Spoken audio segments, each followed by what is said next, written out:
Well, hello, this is the Huggable, the Lovable, Big Bear StarCraft 2, and I'm here to actually cast you guys another game. We do have a TVZ with mouzMARROW spawning as the purple Zerg in the bottom right position, and we do have Cloud spawning in the bottom left as the red Terran player. Now, I'm not actually sure if you guys can hear the music in the back here, but I'm going to keep it on because I really love this song, like it's my favorite song. But it'll stop playing at the end here, and that's the only reason why it's my favorite song is because it actually it was that song that kind of saved one of my friends from committing suicide. Now I know it's a little bit heavy just to be in a cast, but you know what? I mean, that's just the reason why it's my favorite song, and so I'm gonna play it. But you know, it's up to you guys. And if you guys really hate it, just skip to I think it's like 4:18. I think that's when the song ends. I'm not exactly sure, but you know what? I'm going to be playing it. Now you can see Cloud is going to be opening up with an extremely early double barracks push. Now the reason why this is so good on Shakur's Plateau is that if you throw down 3 bunkers here, you can actually completely block off this ramp, and that denies the Zerg from getting a surround on those bunkers, and you can just put all your Marines inside of them. And it is ridiculously impossible to deal with. I think that it was, who did that? Select. D-Select actually invented that build, or at least that is the first person I did see do it at MLG. And he just blocked this off here with 3 bunkers and just had Marines come behind it. It was really, literally the coolest thing I've ever seen. You can see 1 SCV is coming out. The second one here is just going to scout, and then he should send out a 3rd SCV. If he is doing the build I am in fact thinking, and you can see here comes the 3rd SCV. So he's going to have 3 SCVs going, and you can see 1, 2, and then here comes the 3rd one right here. And he really does not want to, yep, mouzMARROW knows exactly what's going on here.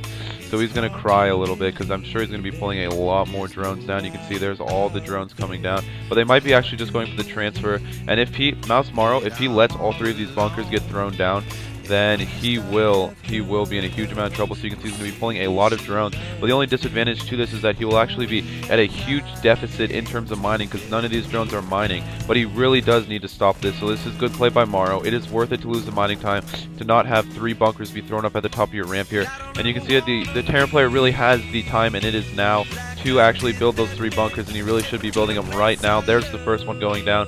The second one should be coming down momentarily, and here we go. Here, nope, he's actually going to use the 2 SCVs in the front to actually just kind of block it off. And a lot of the drones are coming off the play again, but there's 4 Marines out on the field, and they are just picking away at the drones. This could be extremely problematic for the Zerg player. Now the spine crawler is in fact finally up, but I mean these SCVs here are going to be taking a lot of the damage, but these Marines here really need to be careful. They need to pick off this spine crawler if they want this push to be successful. But he does instead opt to delete, or cancel, I guess. Cancel the bunker, which is in fact deleting it. And now he's just trying to find a sweet spot where that spine crawler actually can't touch him, even microing back his weakened Terrans. Now as Cloud, you guys probably have seen the game I casted with Cloud versus Stefano. And I mean that wasn't the best performance by Cloud. And I mean you can see here this 2 racks push that Cloud is doing was much more successful than anything else that I've really seen Cloud kind of do, because it's forcing a minimal number of drones. If you go to the workers killed tab, you can see that he's already killed 4 workers as opposed to only losing 3 of his own. So that's extremely good. And also he's killed what, like a couple of workers here just by forcing Marrow to build a lot of Zerglings. And so the more Zerglings you force a Zerg player to make, that is less drones that he can in fact produce, because he has to use the larva here to make either a drone or an attacking unit of some kind. And so he has to make a lot of Zerglings to make sure that he keeps himself safe. Now something I am liking by what Marrow is doing here is he's building out of these larvas here all of the Zerglings. Actually now he is not, but he was before. He just has this thing hotkeyed to 4, but whatever. I mean anyways, before he had all of his units hotkeyed to or I mean all of the Zerglings being built out of these larva here, and that just kind of prevents any sort of push. But now you can see that there's going to be a huge push by Cloud. This Overlord will in fact scout it, so now the Zerg player is going to be crying, but he does have a lot of Zerglings to in fact deal with this. A lot of the drones are coming off the line. The drones are going to be melting away though to the Marines. Machine gun fire now a lot. There is a surround on the drones though, so they will be holding in all of these Marines, and these Marines are actually do find a way to get out of there. And now the Zerglings, it is just going to be up to the Zerglings to clean this up, and I think all the Zerglings will clean this up, but you have to ask at what cost. If you do go to the units killed tab, you can see 10 workers killed, to 11 workers killed, so this is actually a pretty even exchange in the weirdest of ways. He did pull a lot of SCVs, but he also did kill a lot of drones. So that's kind of one of those all-ins where that doesn't happen very often, where one player and the other player come out relatively even. And now you can see that Cloud is just going to be transitioning into a 3 racks, probably into a pretty fast factory. And actually, there's going to be a lot of Zerglings sitting out at the front of the base. And now mouzMARROW, now that he has the early contain, he feels comfortable finally to get his second extractor and probably start teching up towards that layer tech and just building a massive number of drones to start catching back up with Cloud, because he is actually behind. If you do match the SCV count to the drone count, if you are a Zerg player, you will be behind because of mules. They do compensate for 4 to 5 drones or something like that. I don't really know. So, I mean, so that's why a Terran player can all in like that and not really have it be an all in, is because he has the mules to fall back on. That can just be a huge amount of income, so he only needs to do pretty minimal amount of damage to actually have it be effective. Now mouzMARROW is throwing down a Roach Warren at the same time as grabbing a third. That's actually a really smart idea by mouzMARROW, just because with the Roach Warren here, you can actually just simply kind of push the front here and kind of kill everything. And you can see that actually the Hellions here are going to be just produced out of the factory here, and now he's going to be switching into, it looks like, actually Infernal Pre-Igniter. So he is going to be going for the Hellion Blue Flame upgrade, which makes them shoot even better upgrades. He was checking for that third to see if the third was there. Now I think with the map control that he will soon have with these Hellions that he's probably going to be getting out, is he going to be getting out more Hellions? Yes, he in fact will. So with the more, like with the fact that he's going to have a lot more Hellions, he'll probably be able to push down the third while he is using his Hellions to kind of hold map control. So we'll see what he chooses to do. I mean, it's pretty much up to mouzMARROW to defend this, but no, Cloud was just using the Hellions as a sort of deterrent, but now you can see there's a lot more Hellions on the way, so the Zerg player did make the smart choice by transitioning into Roaches. That was smart play by him, and now the Terran player is going to try to push out here, and we'll see what he actually can do. I'm not entirely sure what he can do with this push, though, because it's going to be kind of ineffective, because I think that the Zerg player is going to actually know, but no, he's building 7 drones as opposed to more and more Roaches, so he's going to be a little bit caught with his pants down. And now you can see that these Hellions are just going to kind of skirt in, and this is literally a Zerg's worst nightmare, is having a 2-pronged attack like this that is still successful. If you see, there's an attack here, and there's an attack here, but it actually was deterred. So mostly this attack here, and all of these drones are actually going to get roasted, and look at that.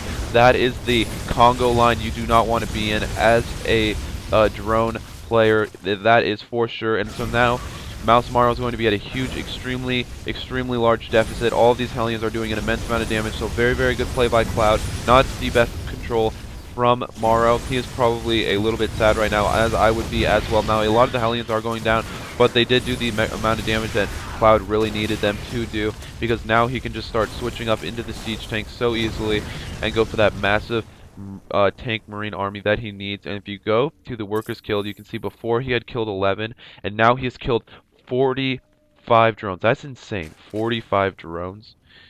45. That means that with this Congo line alone, he must have roasted at least 12 or 13 drones. That was kind of crazy. I think it's funny that I said Congo line, the Congo line of death. In case you guys don't know what a Congo line is, it's that line where, oh, and actually let's get the nameplate down here. There we go. It's actually the line where like all of the drones kind of walk through like really tight together. And so, or I mean, anyone with their hands on their hips going dut dut dut dut dut, hey! You know, if you've ever actually been in one of those. I've never actually seen one of those before in my entire life. You know, you see them in movies so often, and you're just like, wow, I kind of want to be in one of those, and then you never actually see it, and you're like, what is going on here? Like, I really would just love to, out of nowhere, just kind of join a Congo line of, you know, people going, da da da da da, hey. I think that'd be cool. But, anyways, that is a Congo line of drones, and I would not want to be in that Congo line, as it did get roasted away.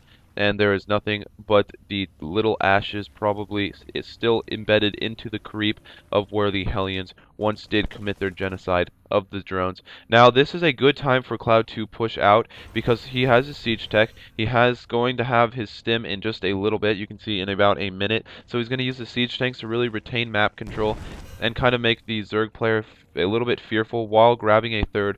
Now as any newer player, every time you attack, you want to expand. Like, for the most part, obviously not every time, because if you attack a lot, then you're probably going to have a lot of expansions. But the safest time to grab an expansion or to start expanding is, in fact, when you start pushing out, because the Zerg player or any player you play against is going to be so busy dealing with the attack, he really won't be able to deal with the fact that you're also expanding behind it. So that is usually when it is most beneficial. Now the only good thing that I like about what Cloud is doing here is that he's putting all of his siege tanks here, and that's going to prevent any sort of run by through here. Now if the Zerg player is smart and just does this, and runs right around it and takes a couple, like maybe 1 or 2 shells from this lone siege tank here, he'll be able to get right into the main, and he'll catch the Terran player totally with his pants down. Now obviously, the Zerg player is not me, and he cannot see the range of these siege tanks as well. If I was Cloud, I would also put maybe 1 or 2 siege tanks up here. You guys have seen how effective, I think it was Happy who did his ZVT and put his tanks up there when he was trying to play the turtle style. But Cloud actually grabbing a relatively early third, and so mouzMARROW will in fact respond by just taking a fourth. He wants to just kind of macro up like crazy because he's saying, you know what, if you macro, I will macro as well, because a Zerg's late game macro is so hard to deal with. And especially if you try to get a mech army like siege tanks or Thors and Hellions with a couple of Marines in that mix, that is a pretty hard unit composition to replenish. You can't really just kind of say, okay, well I'm going to spawn a whole bunch of large and like expect that to be effective. So now the siege tanks here are just going to be content with sitting here, and so if you do lose your mech army, it's really hard to replenish, and so you really want to be careful, because once you hit 200, you have to be extremely careful not losing it in an all-out engagement, because if you do go into an unsmart engagement and you do lose your entire army, you really will pretty much lose the game. And now he's going to be dropping Marines in the back here, and I don't think he did too much damage with it. If you go to the workers guild station, you can see he only killed about, I think it's like, oh, all of those Marines do die in acid goo, but he has taken that time to instead push up the frontier and just move that up the siege line. He's going to ruin all of the creep here, and this is really smart play by the Terran player. Actually almost takes out one of the siege tanks with just a couple of hero Zerglings, saying, I want to be a Baneling, I will sacrifice myself for the good of the cause. And I mean, that was probably smart play, but he did actually kill it, and now there's going to be a lot of Mutalisks on the field.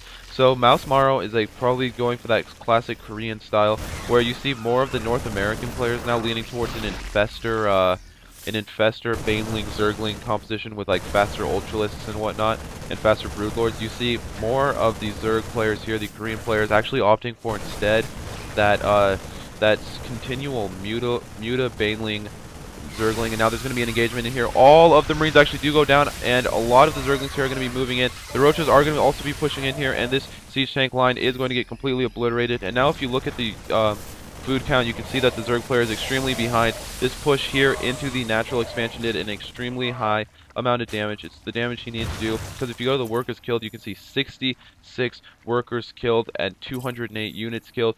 But now is the time for the Zerg player to push, if there was a time. He only has 2 siege tanks and a handful of Marines, and that is what I'm saying, is that it's so hard to replenish a tank army once the tank army does go down, because look, you can see he's really only being able to build 2 tanks at a time. He could probably actually be building a third, but look at this, expanding yet again. I don't really know why he's expanding down here. He really should just expand here and just kind of get it over with, because now he does have map control yet again, even with just 2 tanks and 2 more on the way. But these tanks have a little bit of a bad rally. They could be caught a little bit out of position. We'll see what the Zerg player does in fact do to combat this. If he's going to go for some sort of fast hive tech, and it looks like he's not, but there is a drop over here that gets deterred pretty steadily.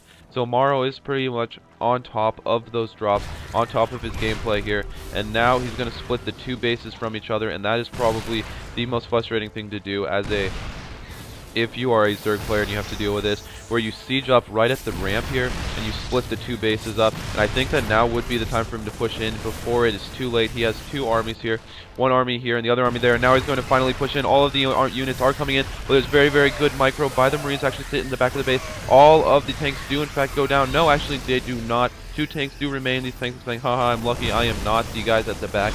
And then mouzMARROW opts to GG, and good GG there, because there's really nothing he can do. I mean, he is kind of screwed at this point when you have a large Marine count still, with no Banelings, even morphed, and 2 siege tanks sitting at the back. If he had killed both of these siege tanks here, he probably could have done something with a whole bunch of with a whole bunch of Zerglings or a whole bunch of Banelings or something like that. But I really think that an Infestor play is a much smarter play because all you have to do is when all these Marines are up here like this, just go Fungal Growth here, run your Banelings in, and you literally kill all of them at the cost of like 5 Banelings as opposed to at the cost of like 15. And then the Siege Tanks are just prime and easy pickings for the Mutalisks after there are not very many Marines left on the field. So I mean, maybe going for an Infestor Muta Zergling Baneling composition, not composition. It would have been much, much better. And so yeah, I hope you guys enjoyed this cast. I hope you guys have a wonderful today and an even better tomorrow. This is Big Bear.